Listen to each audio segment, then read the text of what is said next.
We're gonna start doing the transition from the slice to the volley.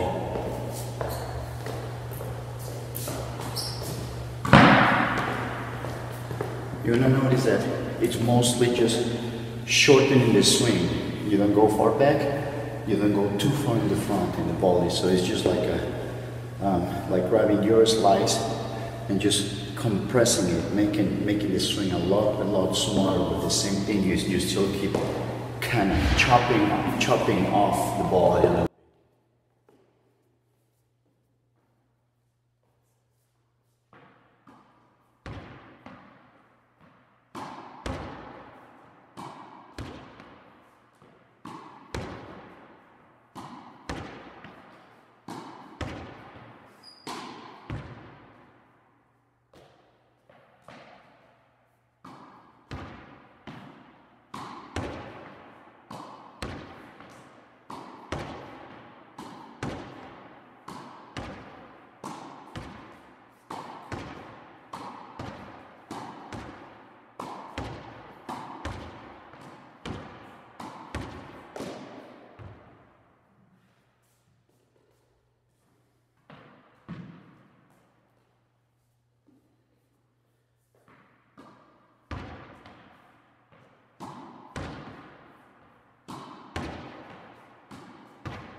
Hey guys, so if you notice, that's a good way to train your slice and transitioning towards the volley.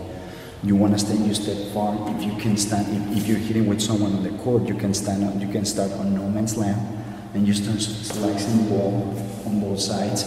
As you notice, the idea is that you're gonna go like at the most, go 40%, 45% at the most speed. But the idea is that you're gonna go real slow, and you're just gonna try to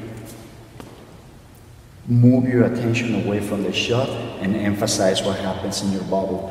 If you guys have been following me, you know that when I say focusing on what's happening in your bubble, meaning you're gonna focus what's going on with your swing. Okay, you're gonna focus on what you're doing with your swing. If you're doing it right. If you gotta feel the ball, okay? So you start from no man's land. If you have access to a backboard, well, you can stand probably, I will be about 20 feet away from the backboard, 25. And then you start moving little by little, but just make sure that you're slicing, and you're going a little longer swing. And then little by little, you start moving closer, and then you just play the ball higher and start going more. The transition from the slice to the volley is nothing but shortening the swing. The slice, forehand, and the backhand, you could say that is like an extended version of a volley. See, the volley, you go here, okay. See, I'm starting here. I'm not going to go too far back, but when I come into the slice, I'm going to go a little further back, and then I go forward. So that's the only thing that changes, and you wanna be able to practice that. It's important to practice a very slow speed, because one thing is what you're doing is you're focusing on your swing. The second one is you're focusing on the swing, on doing and starting in the right place, finishing the right place, finishing the right position. Be mindful, be conscious of how you're starting and how you finish. Be mindful on those two spots, from beginning to end. And the second one is it's going to help you emphasize more on freezing your head. When we're hitting on the baseline to baseline, like a regular rally, sometimes the ball is coming kind of fast. So it's more difficult to really hit the ball and freeze your head because the shot itself is more difficult to control, and we try harder mentally focusing. We try to focus harder on the shot because it's really fast, and we're like, oh, okay, you really have to pay attention to it. So when you're going smooth, you're going slow, you're going short distance, the only thing you gotta do is, okay, this is not coming fast, so the only thing you got to do is just hit the ball and freeze your head, and you have the time to look. Again, ball coming, hit again, freeze your head. So you focus on beginning to end on your swing. Focus on your eyes, on freezing your head. That's going to help you a lot. And another thing that I really emphasize, I pay attention, especially in every time you practice, but when you're going to practice slice and when you're going to practice volley, is you really want to pay attention to your stance. You really want to get low and separate your legs more than shoulder width. Because a lot of people, they keep their feet together, and it's more difficult to react quickly and get lower. You gotta make sure that you're like kind of in the goalkeeper position, like I like to call it. So you really want to pay attention to that. That is going to help you a lot. Goalkeeper position, and then you just turn and lean towards the ball, even when you don't have time. You just turn and try to lean a little bit, just even if it's just with the racket, you know, when you chop it up. But pay attention to those three things: the beginning and the end of your swing, freezing your head, and your footwork, your position.